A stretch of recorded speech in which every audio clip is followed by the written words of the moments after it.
কৌস্তব নাগ। আমি কলকাতায় এসেছি বেহালা আর্ট ফেস্টিভ্যালে।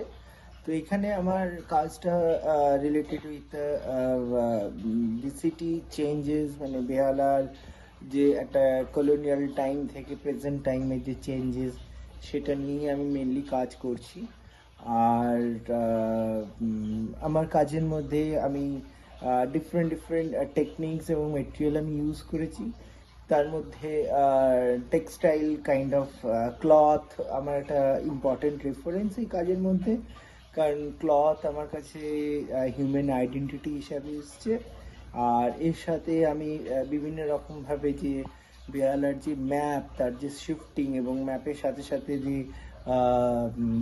আমাদের যে দৈনন্দিন জীবনের যে আরও ছোটো ছোটো জিনিসগুলো যেগুলো শিফট হচ্ছে, সেই শিফটগুলোকে নিয়েই আমার একটা অবজারভেশন এবং সেটাকে নিয়েই আমার একটা কাজ এই বেহালা আর্ট ফেস্টিভ্যালে থাকছে।